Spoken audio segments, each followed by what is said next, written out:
नमस्कार दोस्तों, स्वागत है आप सभी का आपके अपने YouTube चैनल शुभम क्लासेस में। मैं हिमांशु, मेरे साथ आप लोग पढ़ रहे थे कक्षा 12 का जीव विज्ञान, जो इसकी प्रथम इकाई है जनन। उस जनन का दूसरा चैप्टर पुष्पी पौधों में लैंगिक जनन। ठीक है, इसका जो पहले हमने बताया था कि इसको 3 पार्ट में हम लोग पढ़ेंगे। पहला है निषेचन पूर्व संरचनाएं तथा घटनाएं। तो पिछले लेक्चर में हम लोग ने कंप्लीट कर लिया था निषेचन पूर्व संरचनाएं व घटनाएं। ठीक है, इसको हम लोगों ने कंप्लीट कर लिया था। अब आपका दूसरा है जिसको आप लोग बोलते हैं निषेचन। ठीक है, और इसके बाद हम लोग फिर पढ़ेंगे आगे आकर के आगे आने वाले वीडियो में हम लोग पढ़ेंगे निषेचन के बाद की घटनाएं व संरचनाएं। ठीक है, तो हम लोग यहाँ पे 3 स्टेप में पढ़ रहे थे। ठीक है, तो पहला स्टेप हम लोगों ने कंप्लीट कर लिया था, जिसमें आपने माइक्रो जो लघु बीजाणु जनन पढ़ा था। ठीक है, माइक्रोस्पोरोजेनेसिस पढ़ा था, फिर मेगास्पोरोजेनेसिस या दीर्घ बीजाणु जनन पढ़ा था। माइक्रोस्पोरोजेनेसिस के थ्रू आपके जो परागकण का निर्माण हुआ था, और मेगास्पोरोजेनेसिस या दीर्घ बीजाणु जनन के थ्रू आपका क्या हुआ था, अंड कोशिका का निर्माण हुआ था। ठीक है, तो हम लोग वहां पे इतना सब चीजें पढ़ चुके थे, कैसे क्या होता है, 7 सेल 8 न्यूक्लियस स्ट्रक्चर भी पढ़ चुके हैं हम लोग। ठीक है, वहां पे ढेर सारी चीजें हम लोगों ने पढ़ा, प्रतिबिंब कोशिका पढ़ा, सारी चीजें को पढ़ा, परागण पढ़ा। ठीक है, परागण वगैरह हम पढ़ चुके हैं। अब हम लोग आते हैं निषेचन पर। ठीक है, फर्टिलाइजेशन या संलयन पर आते हैं। ठीक है, तो निषेचन क्या होता है दोस्तों? निषेचन का मतलब होता है संलयन। संलयन किसका किसका? जो दो विपरीत लिंग है। ठीक है, जो दो विपरीत युग्मक है। ठीक है, तो अपोजिट सेक्स वाले युग्मक का जो आपस में मिलना ही क्या कहलाता है? निषेचन कहलाता है, फर्टिलाइजेशन कहलाता है या संलयन कहलाता है।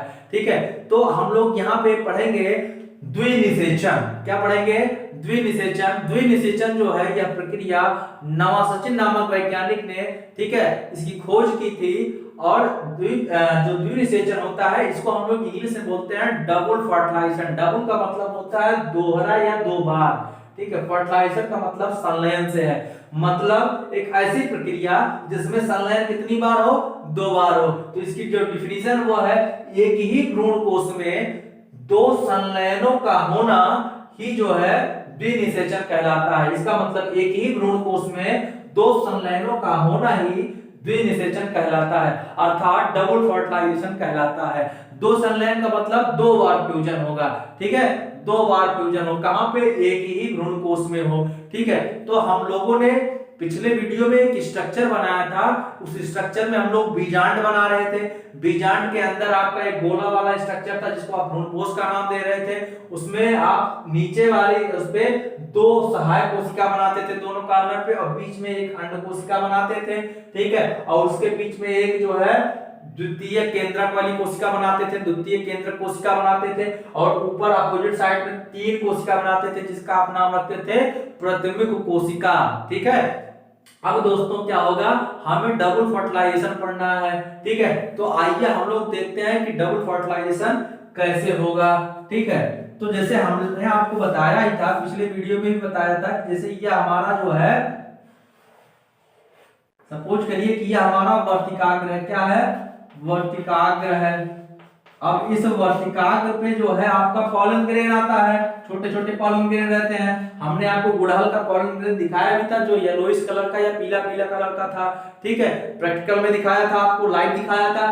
ठीक है, तो वह पीला वाला जो है पॉलन ग्रेन आकर के इसके वर्तिकाग्र पे, फ्लावर के वर्तिकाग्र वाले पार्ट पे आके अटैच हो जाता है, और जब यहाँ पे अटैच हो जाता है तो फिर इसके बाद इसमें जर्मिनेशन होने लगता है। ठीक है, अब दोस्तों किसी चीज को कहीं तक पहुंचाने के लिए एक रास्ता तो होना चाहिए, ट्रैक होना चाहिए।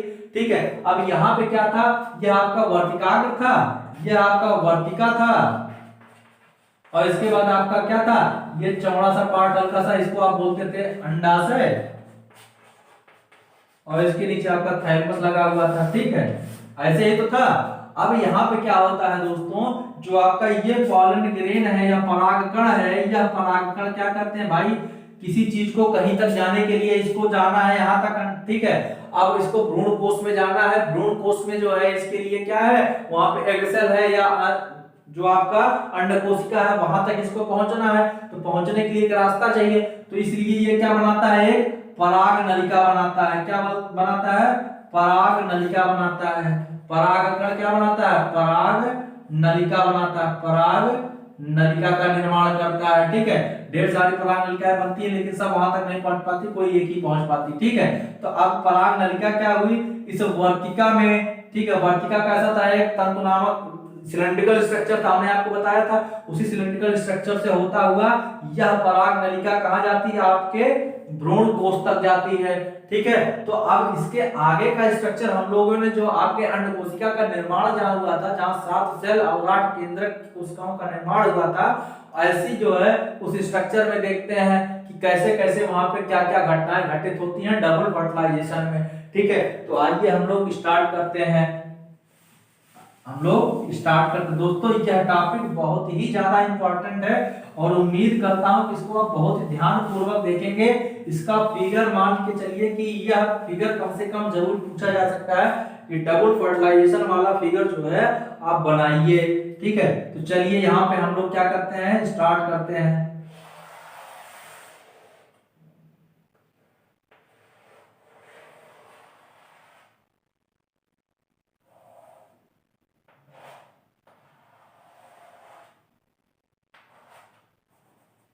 ठीक है दोस्तों, कुछ इस टाइप से जो है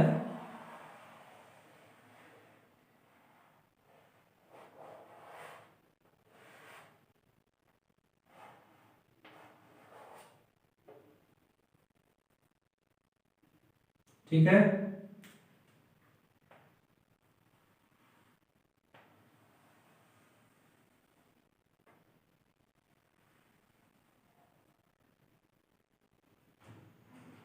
यहाँ पे दोस्तों, यहाँ पे आपका है ये एक सहायक कोशिका, एक सहायक कोशिका ये, और इसके बीच में एक आपकी अंड कोशिका। ठीक है, जो हल्का सा इन कोशिकाओं से बड़ी होती है। ठीक है, तो ये जो दोनों छोटी छोटी कोशिकाएं हैं, इसको आप क्या नाम देते थे? सहाय कोशिका। क्या नाम देते थे? सहाय कोशिका। सहाय कोशिका। ठीक है, और इस एग सेल जो है आपका बीच में रहेगा। एग सेल के जस्ट विपरीत साइड में 3 कोशिकाएं होती हैं जिसको आप बोलते हैं प्रतिमुखी कोशिका। क्या बोलते हैं? तीनों को क्या बोलते हैं? प्रतिमुख कोशिका। प्रतिमुखी कोशिका, प्रतिमुखी कोशिका बोला जाता है इसको। ठीक है, अब यह प्रतिमुख कोशिका हो गया। बीच में आपका होता है द्वितीयक केंद्रक। क्या होता है? द्वितीयक केंद्रक। क्या होता है? द्वितीयक केंद्रक। द्वितीयक केंद्रक। ठीक है, इतनी चीजें आप लोगों को उम्मीद करते हैं जरूर समझ में आई होंगी। ठीक है, अब यह जब, ठीक है, ये सारी चीजें, सारा स्ट्रक्चर आपका बन गया। अब आप देख रहे हैं यहाँ पे 7 सेल 8 न्यूक्लियस है। अभी हमने आपको एक स्ट्रक्चर बना करके ऐसे दिखाया था जिसमें आपके वर्तिकाग्र से जो है, वर्तिकाग्र से पॉलन, जो पॉलन ग्रेन था वो पॉलन ट्यूब का निर्माण करता था और कहा आपके भ्रूण कोश में पहुंचने की कोशिश कर रहा है। ठीक है, तो हमने ये वर्तिकाग्र बताया था, ये वर्तिकाग्र बताया था, और ये इसको बोल रहा था क्या? वर्तिका। इसको बोला था पराग नलिका। ठीक है, तो पराग नलिका का जो निर्माण हो रहा था वही पराग नलिका अब यहां से आएगी। ठीक है, अब वही पराग नलिका देखते हैं किस प्रकार से आती है और कैसे हमारा जो है डबल फर्टिलाइजेशन होता है। बहुत ही इंपॉर्टेंट है दोस्तों, बहुत ही ध्यान से देखिएगा।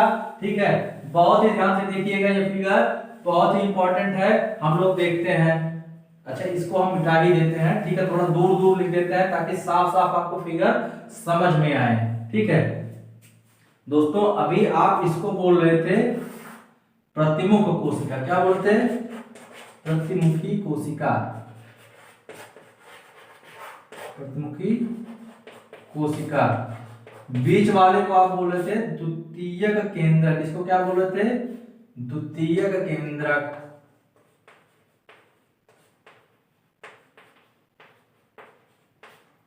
और इसको क्या आप बोल रहे थे?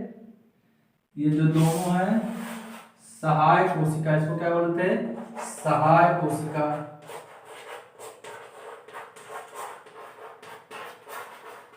ये आपका सहाय कोशिका। ये बीच वाला जो था इसको आप क्या बोलते थे? अंड कोशिका। क्या बोलते थे? अंड कोशिका। ठीक है। अब यहां से कहीं से आपका जो है, यहां से कहीं से अब आपकी पराग नलिका आ रही है। ठीक है, पराग नलिका क्या कर रही है? आ रही है। ये पराग नलिका आ रही है। ठीक है, इस पराग नलिका में क्या होंगे? आपके मेल गैमीट होंगे, पराग कण होंगे। और कोई एक पराग कण जो होगा दोस्तों, जो एक पराग कण होता है वह जो है दो नर युग्मक को बियर किए रखता है। मतलब दो नर युग्मक को धारण करता है। कौन? परागकण। मतलब दो नर युग्मक यहाँ से आ रहे हैं, यहां तक पहुंच गए इसके मुख तक। ठीक है, अब इसमें से जो एक नर युग्मक होगा, एक जो परागकण नर युग्मक होगा वह जो है इस एग कोशिका या अंड कोशिका से संलयित हो जाएगा। ठीक है, एक जो नर युग्मक होगा वह इस अंड कोशिका से संलयित हो जाएगा। तो देखिए, जो आपका नर युग्मक यहाँ आ रहा है वह सब कैसे हैं? हैप्लॉइड है या जो अगुणित है। अंड कोशिका भी आपकी कैसी है? अगुणित है। ठीक है, यहाँ पे जो द्वितीय केंद्रक है वो क्या है? द्विगुणित है। बाकी सब कैसे हैं? सब अगुणित है। ठीक है, तो अब क्या होगा? आपका जो यहाँ पे नर युग्मक आ रहा है, नर युग्मक आकर के एक नर युग्मक, ये दो नर युग्मक आ रहे हैं, दो नर युग्मक में से एक नर युग्मक क्या कर जाएगा? आपके अंड कोशिका से संलयित हो जाएगा। अंड कोशिका से संलयित हो गया एक आपका नर युग्मक, और दूसरा नर युग्मक क्या करेगा? ये जा करके जो द्वितीयक केंद्रक है इससे संलयित हो जाएगा। ठीक है, अब द्वितीयक केंद्रक क्या है? आपका द्विगुणित है। लेकिन यह जो नर युग्मक है ये क्या है? यह नर युग्मक क्या? अगुणित है। नर युग्मक कैसा आपका? अगुणित है। ठीक है, अब सोचिए कि यहाँ पर यन मिले तो 2n बन गया ये। ठीक है, ये पूरा स्ट्रक्चर कैसा हो गया? 2n हो गया। ठीक है, और यहाँ पर क्या होगा? एक तो 2n पहले से था, एक n आ गया, तो n और 2n आपस में मिलेंगे तो फिर 3n बन जाएगा ना। इसको बोलते हैं त्रिसंलयन। क्या बोलते हैं? त्रिसंलयन बोला जाता है। बात समझ में आई? इसको बोला जाता है त्रिसंलयन। जब यह सब आपस में मिल गए या संलयित हो गए तो एक यह मिलकर के प्राथमिक भ्रूण कोश का निर्माण करते हैं। ठीक है, किसका निर्माण करते हैं? प्राथमिक भ्रूण कोश। ठीक है, किसका निर्माण करते हैं? प्राथमिक भ्रूण कोश केंद्रक का निर्माण करते हैं। प्राथमिक भ्रूण कोश केंद्रक। ठीक है, और यही आगे चल करके, ठीक है, यही क्या है? आगे चल करके विकसित होकर करके भ्रूण कोश बनाता है। क्या बनाता है? विकसित होकर के या डेवलप होकर के क्या बनाएगा? भ्रूण कोश बनाएगा।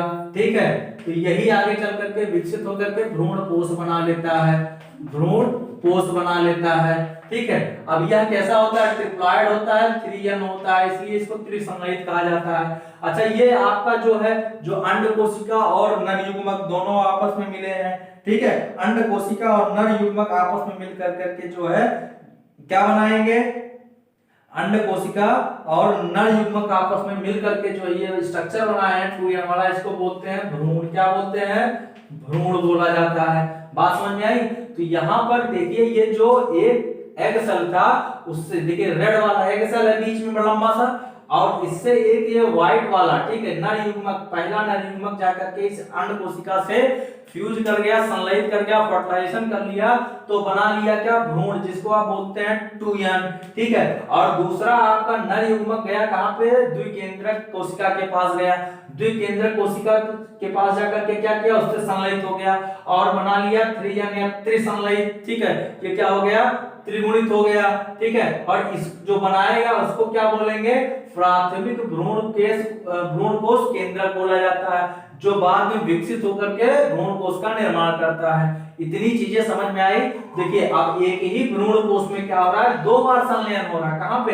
पहली बार जब संलयित हुआ तो भ्रूण बना, दूसरी बार संलयित हुआ तो प्राथमिक भ्रूण कोश केंद्रक बन गया। ठीक है, अब इसी को बोला जाता है प्राइमरी एंडोस्पर्मिक न्यूक्लियस। इसको PEN बोला जाता है। क्या बोलता है? PEN बोला जाता है। ठीक है, प्राइमरी एंडोस्पर्म न्यूक्लियस, ठीक है, प्राइमरी एंडोस्पर्म न्यूक्लियस, प्राइमरी भ्रूण कोश केंद्रक बोला जाता है, ठीक है। तो इसमें जो है आपका 3n स्ट्रक्चर बन गया, ठीक है। इसी को आप लोग जो है जब एक ही कोशिका भ्रूण कोश में 2 बार संलयन हो तो इसी को आप बोलते थे डबल फर्टिलाइजेशन, ठीक है, दोहरा निषेचन इसको आप कहते थे। इसकी खोज हमने बताया कि नामासचिन नामक वैज्ञानिक ने की थी, ठीक है। बहुत ही इंपॉर्टेंट टॉपिक है, very very most important topic है, यह आपके बोर्ड एग्जाम में जरूर आएगा। ये मान के चलिए ये आपका पराग नलिका है, यह क्या है आपका पराग नलिका है, क्या है पराग नलिका, पराग नलिका। अच्छा यह कहां से आ रहा है, वर्तिकाग्र से आ रहा है, ठीक है, कहां से आ रहा है,